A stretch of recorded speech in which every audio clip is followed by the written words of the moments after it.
Сәлем достар, бүгін мен сіздерге Keyfriends-тен келген сыйлық туралы айтатын боламын. Ең алдымен Keyfriends туралы айтып кететін болсам, Keyfriends бұл Кореяның мәдениетіне, Корея еліне қызығатын жандар үшін арналған топ. Бұл топта әлемнің әртүрлі елінен әртүрлі адамдар бар. Олар өздерінің Корея туралы жаңалықтарын, не үшін қызығатындықтарын және де қандай шараларға қатысқандықтарын топта жариялап отырады. Сонымен қоса ең белсенді болған жандарға монеталар беріледі. Сол монеталарды жинау арқылы сіз сыйлықтар ала аласыз. Монеталарды алу үшін сіз топта белсенді болуыңыз керек. Ол үшін ай сайын түрлі Корея тақырыбындағы жазбалармен бөлісіп отырасыз. Мәселен, Корея туралы қандай жаңалықтар естідіңіз, немесе қандай конкурстарға қатыстыңыз, осы туралы өзіңіздің жазбаларыңызды жазасыз, яғни топқа жариялайсыз. Кейіннен сіз ең белсенді болсаңыз, сізге арнайы монеталар беріледі. Және де ең алдымен сол Keyfriends-тің сайтына тіркелуіңіз керек. Сайтқа тіркелгеннен кейін сізге жеке парақша ашылады, және жеке парақшада сіздің монеталарыңыз жиналады. Кейіннен Keyfriends-тің жылда 2 рет арнайы ашылатын дүкені бар. Яғни ол дүкеннен сіз жинаған монеталарыңызға сай сыйлықтар сатып ала аласыз. Ол үшін сіздің монеталарыңыз көп болуы тиіс. Ең аз деген 80 монета болса, онда сіз қарапайым сыйлық сатып ала аласыз. Ал 80-нен жоғары болса, одан қымбат тұратын сыйлықтарды сатып ала аласыз.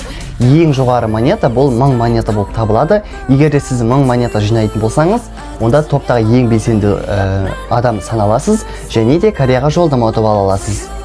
Мен бұл топқа 2021 жылы қосылдым. Басында мен бұл топ туралы ештеңе түсінген жоқпын, шарттармен таныспадым. Сондықтан мен тек қосылып қана қойдым. Кейіннен жазба жариялауға болатындығы туралы білдім.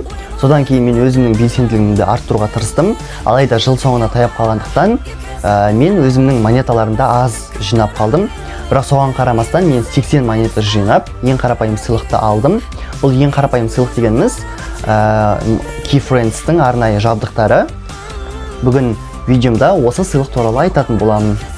Keyfriends-тан келген арнайы сыйлық. Бұл сыйлық маған осы жақында ғана келді. Сіздерге мен арнайы видео түсіруді ұйғардым. Korea Tourism Organization, яғни Корея туристік орталығынан келген сыйлық. Олай болса, бірге ашып көрейік.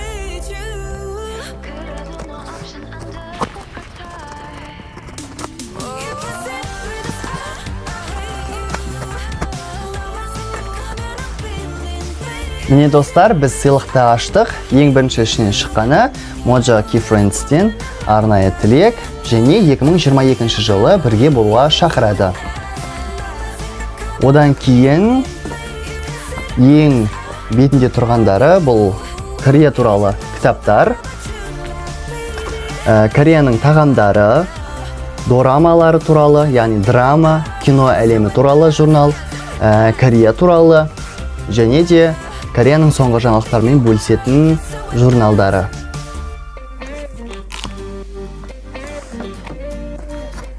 Ең негізгі сыйлығымыз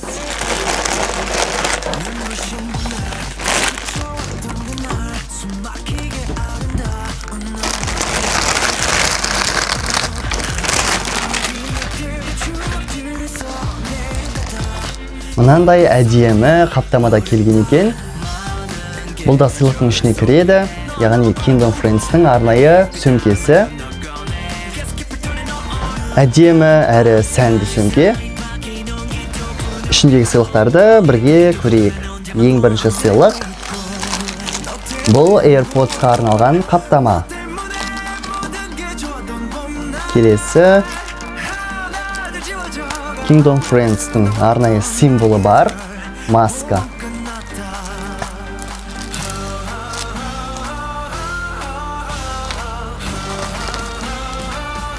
Келесі Kingdom Friends-тің қаламдары.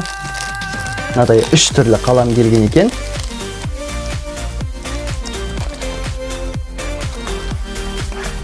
Және де су құйып ішуге арналған, немесе кез келген сұйықтыққа арналған бөтелке. Бұның ішінде 2 түрлі бөтелке бар екен.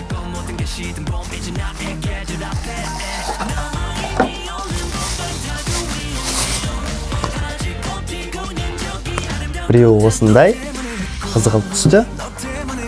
Екіншісі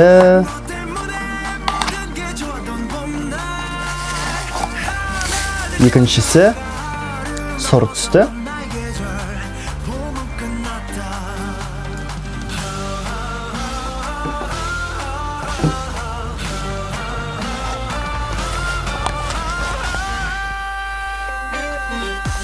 Келесі бізде Kingdom Friends-тың телефонға арналған жапсырмасы.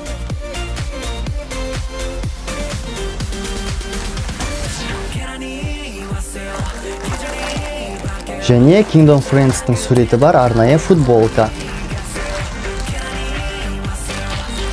Арнайы символы бар.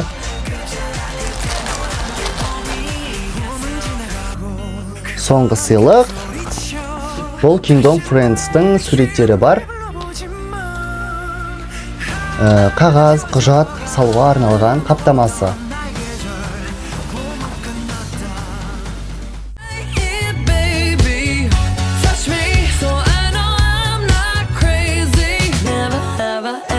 Somebody like you used to be afraid of love and what it might do, but goddamn, you got me in love again.